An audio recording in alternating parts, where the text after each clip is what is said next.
The restaurant was one of those trendy downtown places with exposed brick and Edison bulbs hanging from the ceiling. My brother Marcus had chosen it specifically because he knew I'd find it pretentious, which was exactly his style. Everything Marcus did was calculated to remind me of my place in the family hierarchy, firmly at the bottom. "So, Rachel," Marcus said, cutting into his $40 steak with the kind of precision that surgeons use. The irony wasn't lost on me. "Mom mentioned you're taking some kind of exam again? Another attempt at medical school?" I kept my eyes on my pasta, twirling the fork slowly. "Just a certification exam." "Another one?"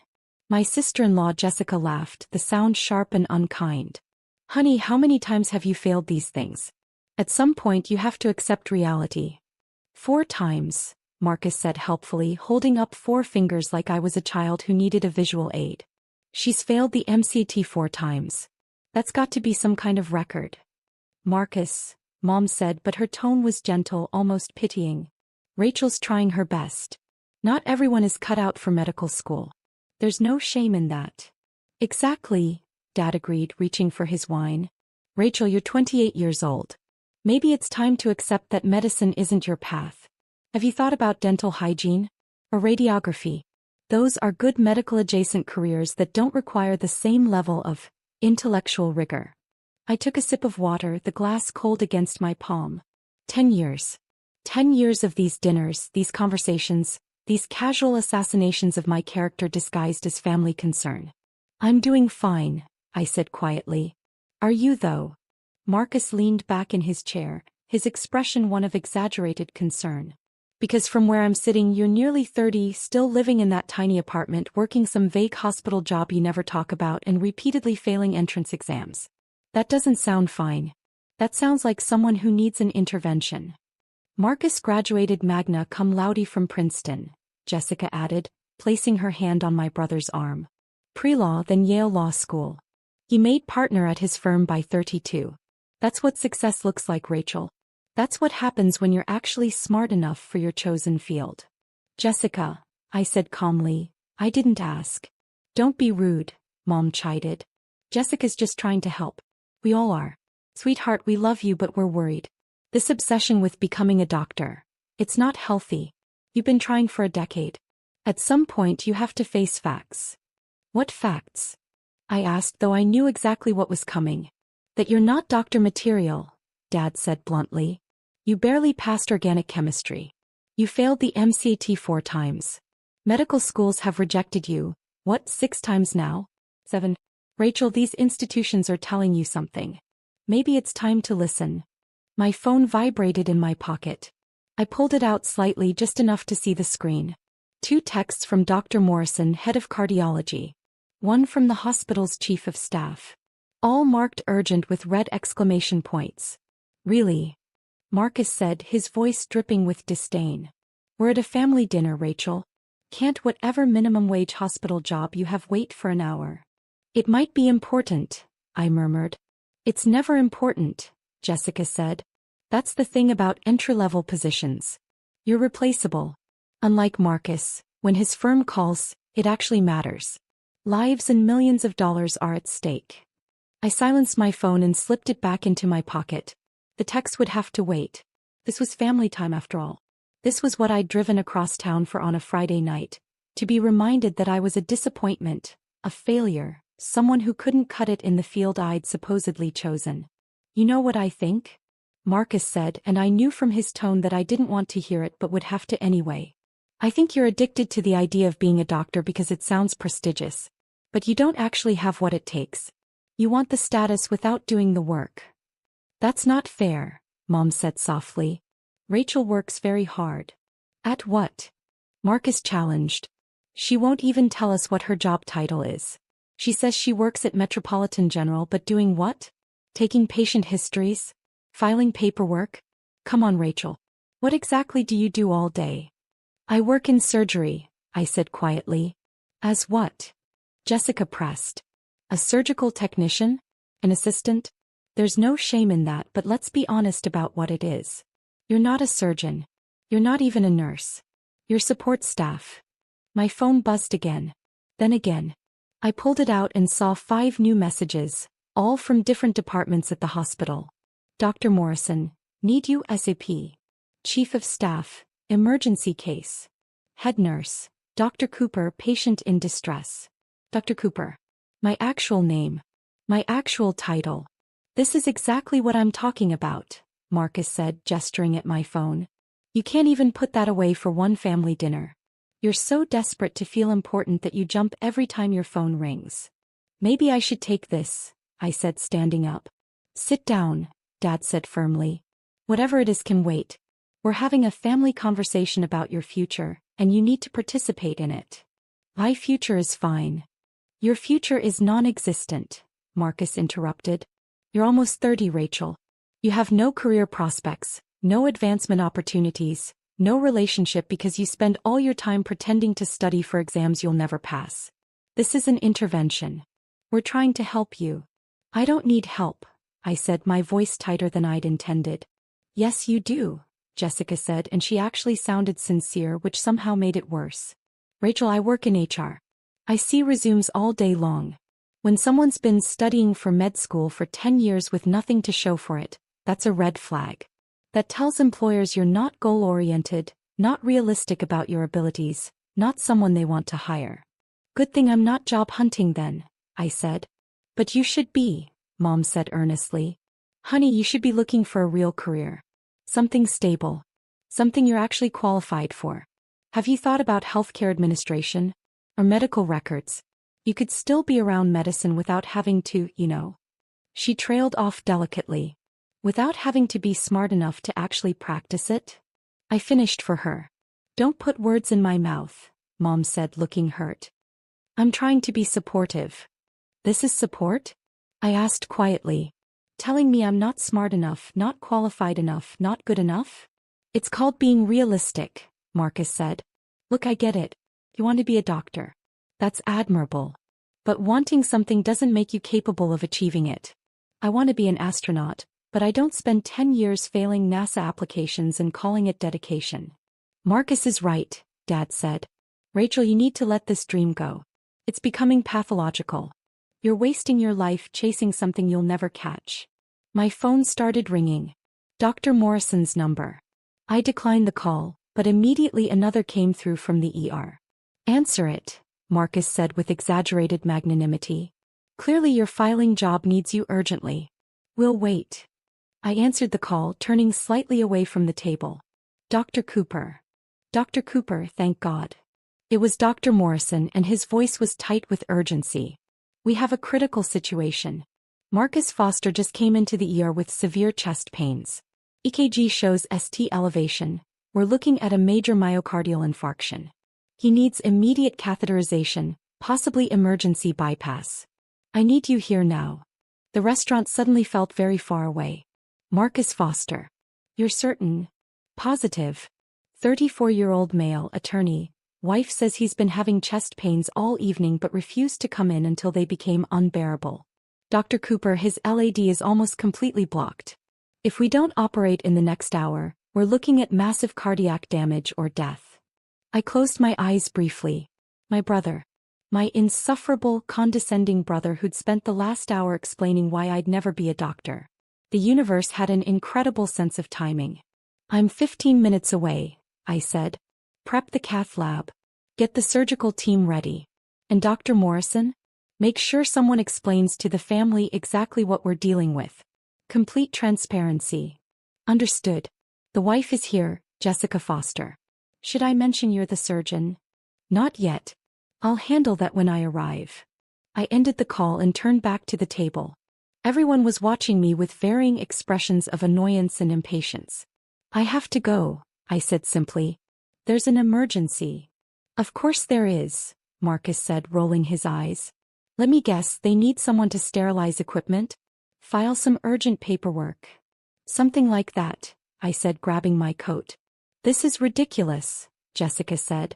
Marcus is trying to help you and you're running away from the conversation. I'm not running from anything, I said. I have an emergency at the hospital. They have other staff, Dad said dismissively. Whatever menial task they need you for, someone else can handle it. This one requires me specifically, I said, already moving toward the door. Wait, Mom called. Rachel, please. We're just trying to help you. Can't you see that?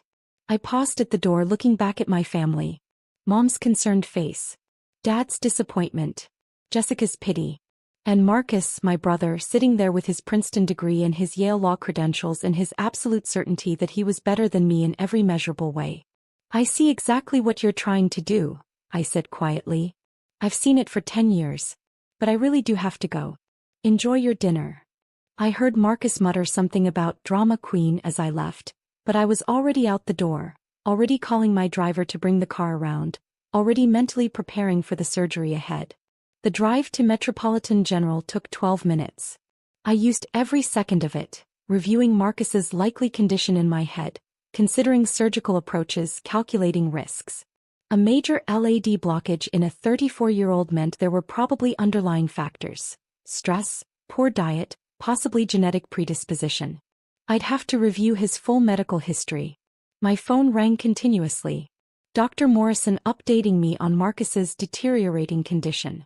The anesthesiology team confirming readiness. The cath lab coordinator verifying equipment. Through it all, I maintained the calm that had gotten me through hundreds of surgeries, thousands of critical decisions. Dr. Cooper, the security guard said as I entered through the physician's entrance. Heard about the Foster case. Good luck. Thanks, James.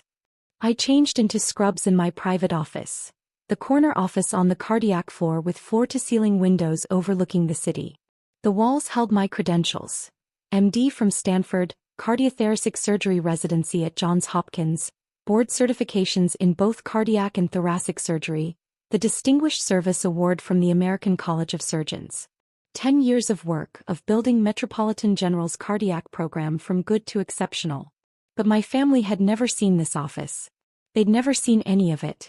For 10 years I'd kept my professional life completely separate from my family, specifically to avoid conversations like the one I'd just left. If they didn't know I was a surgeon, they couldn't mock my failures or diminish my achievements. They could just think I was a failure, period, and I could ignore them while I saved lives. Dr. Morrison met me outside the cath lab. He's stable for now, but barely. The blockage is severe, 95% occlusion of the LAD. We're looking at emergency CAB if the angioplasty doesn't work. What did you tell the wife? Just that he needs immediate intervention and that we're waiting for the chief of cardiac surgery to arrive. He's terrified. Keeps asking why there's a delay, why we can't just start. There's no delay now, I said. Let's go.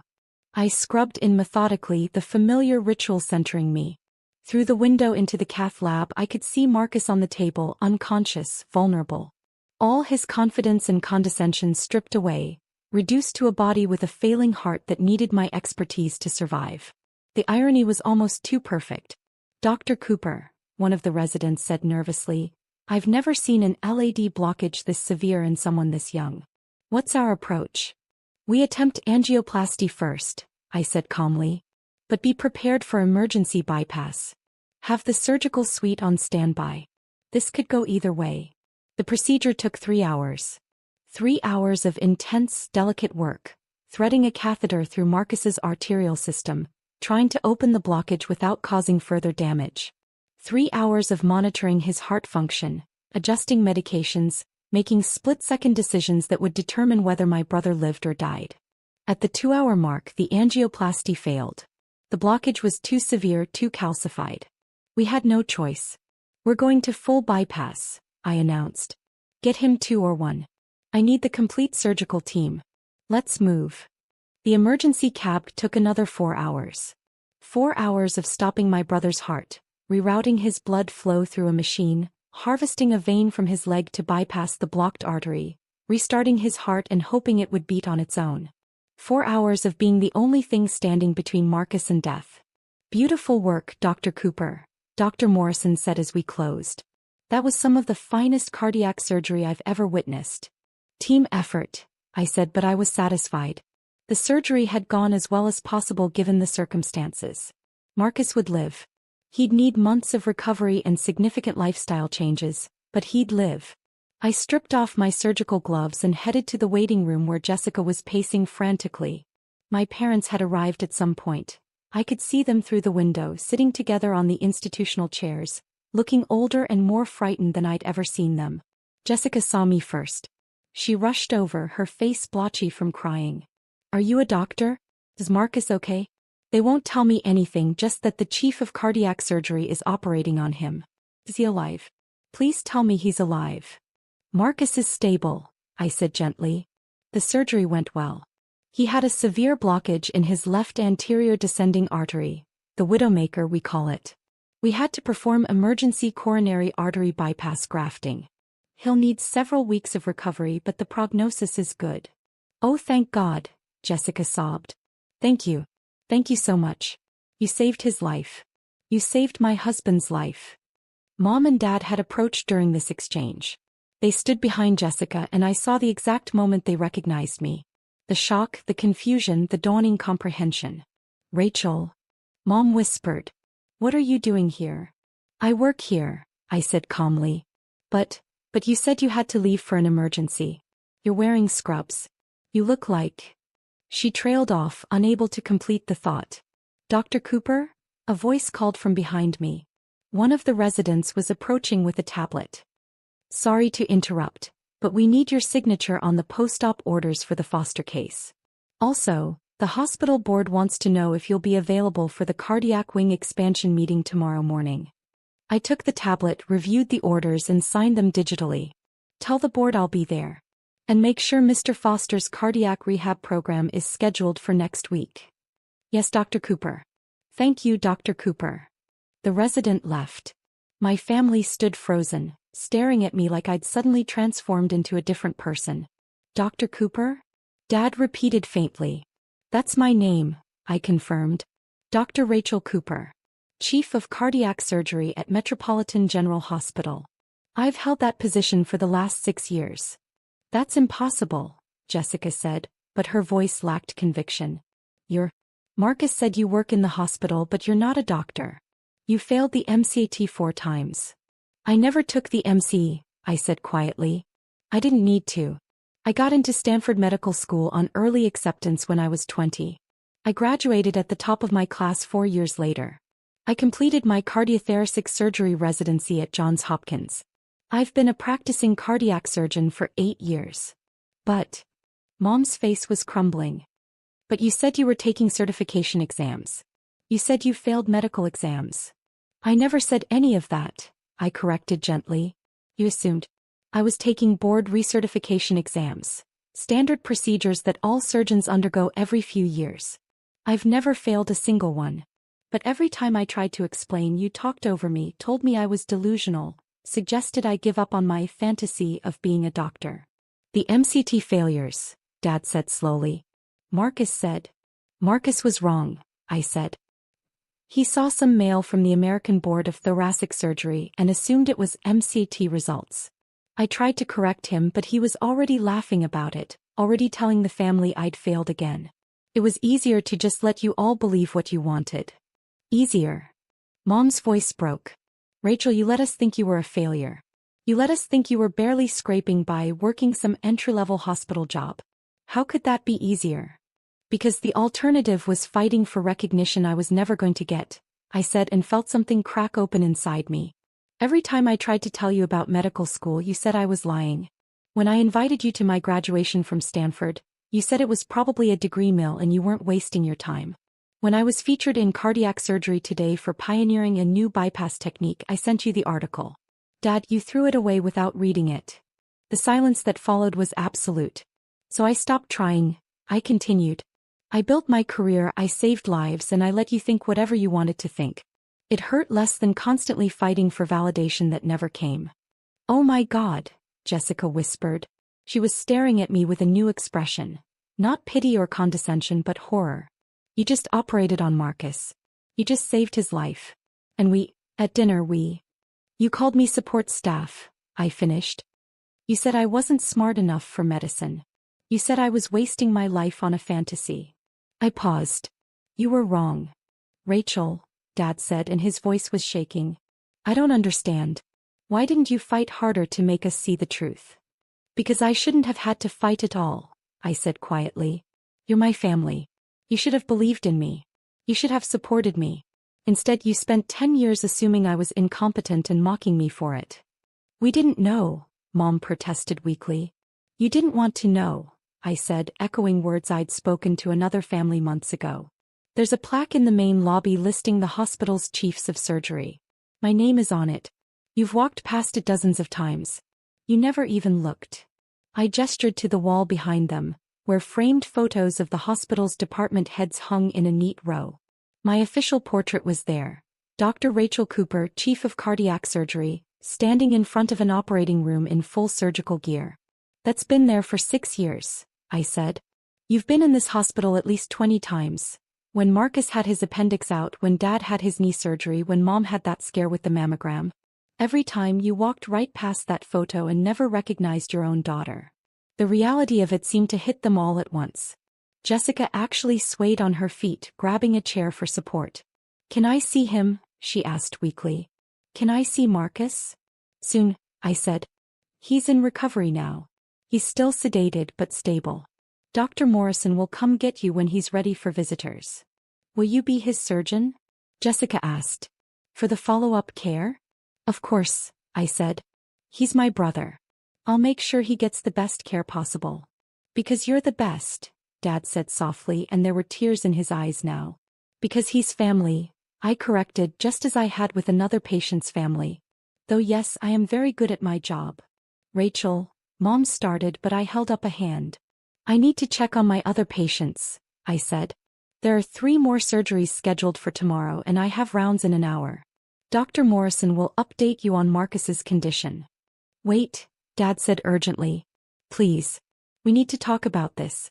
We need to apologize. You can apologize to Marcus when he wakes up, I said. Apologize for the stress that contributed to his heart attack. Apologize for teaching him that success means tearing other people down. Apologize for creating a family dynamic where mockery passed for love. That's not fair, Mom protested. Isn't it? I asked.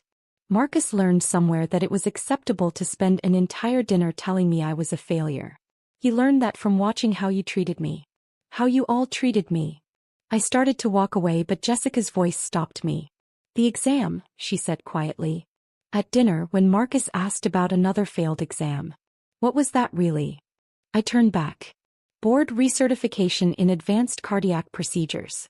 I passed with the highest score in the country. They're naming a new surgical technique after me, the Cooper method for minimally invasive coronary bypass. The information hung in the air between us. Jesus Christ, Jessica breathed. We were so cruel to you. And the whole time you were. I was exactly who I've always been, I said. A cardiac surgeon. The chief of my department. Someone who saves lives every single day. You just never bothered to see it. Dr. Morrison appeared at that moment, saving me from further conversation. Dr. Cooper? Mr. Foster is awake and asking for his wife. Also, the hospital administrator wants to speak with you about the media requests. Apparently word got out that you successfully performed emergency surgery on a patient with a 95% LAD blockage. Cardiac surgery departments across the country are requesting details on your approach. Tell administration I'll handle media requests after I've completed my rounds, I said. And yes, Mrs. Foster can see her husband now. Dr. Morrison, please escort her to recovery. Jessica looked between me and Dr. Morrison, still processing. Media requests? Other hospitals want to know what you did. The surgery Dr. Cooper performed was extremely complex, Dr. Morrison explained. Very few surgeons could have pulled it off successfully. Your husband is alive because he had the best cardiac surgeon in the state operating on him. In the country, I corrected mildly. According to the American College of Cardiology's rankings. Dr. Morrison smiled. In the country, he agreed. Mrs. Foster, if you'll follow me? Jessica left with Dr. Morrison, casting one more shocked glance back at me. My parents remained standing in the waiting room like lost children. Rachel, Mom said finally. Can we please talk? Really talk? About what? I asked. About how you spent 10 years telling me I wasn't smart enough. About how you consistently dismissed every achievement I mentioned. About how you taught Marcus that it was acceptable to mock his own sister. We made a terrible mistake, Dad said. We were wrong about you. Completely wrong. Can you forgive us? I looked at them. These people who'd given birth to me, raised me, and then spent a decade systematically undermining everything I'd achieved. Part of me wanted to rage at them, to list every hurt, every dismissal, every casual cruelty. Part of me wanted them to hurt the way I'd hurt. I was tired. So tired of carrying this weight. I don't know, I said honestly. Maybe. But not today. Today I have patients who need me. People who depend on me. Lives to save. Can we see Marcus with you? Mom asked. Can we be there when you check on him? I considered that. If Marcus wants you there, yes. But I'm his doctor first, his sister second. In that room what I say goes. Understood. They nodded eagerly, desperately. I led them through the hospital corridors, past the plaques and photos and awards they'd never noticed. Past the cardiac excellence wing that I'd designed and funded. Past the research laboratories where we were pioneering new surgical techniques. Past the memorial wall with photos of patients I'd saved. Over 3,000 surgeries in 8 years, one of the highest success rates in the country. This is incredible, Dad whispered, looking around. You did all this? I helped, I said. The cardiac program at Metropolitan General was struggling when I arrived. We've transformed it into one of the top programs in the nation. We attract patients from around the world. And you're the chief, Mom said, as if finally understanding. You're in charge of all of this. Yes. We reached Marcus's recovery room. He was awake, pale and weak, but alive. Jessica was holding his hand, crying quietly. Marcus's eyes found mine when I entered. Rachel. His voice was hoarse from the breathing tube. What are you doing here? I'm your surgeon, I said simply. I performed your emergency coronary artery bypass grafting approximately 3 hours ago. You had a 95% blockage in your left anterior descending artery. We had to harvest a saphenous vein from your left leg to create a bypass around the blockage. Marcus stared at me. You're my surgeon? I'm the chief of cardiac surgery at Metropolitan General, I said. I have been for 6 years. Before that, I completed my residency at Johns Hopkins after graduating from Stanford Medical School. But... Marcus looked confused, disoriented. But you failed the MC. You said. I never took the MC, I interrupted gently. I was accepted to Stanford on early admission. I graduated at the top of my class. I've never failed a medical exam in my life, Marcus. You just assumed I had, and I was too tired to keep correcting you. I watched the realization wash over his face. The memories of every mocking comment, every dismissive laugh, every casual cruelty. All of it directed at the person who just saved his life. Oh God, he whispered. At dinner I said. You said a lot of things, I agreed. You said I wasn't doctor material. You said I was wasting my life. You called me support staff. You spent an hour explaining why I'd never be good enough. I was wrong, Marcus said, and tears were streaming down his face now. I was so wrong. You just saved my life. You're a surgeon. You're the chief of surgery. How could I have been so blind? Because you wanted to be, I said quietly. Because it made you feel superior to think you were the successful one, the smart one, the one who made something of himself. It was easier to mock me than to actually see me. I'm sorry, Marcus said, his voice breaking. I'm so sorry. For everything. For all of it.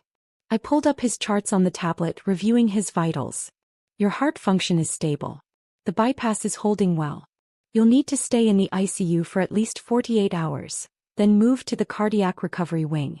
You're looking at 6 weeks of rest, followed by 3 months of cardiac rehabilitation.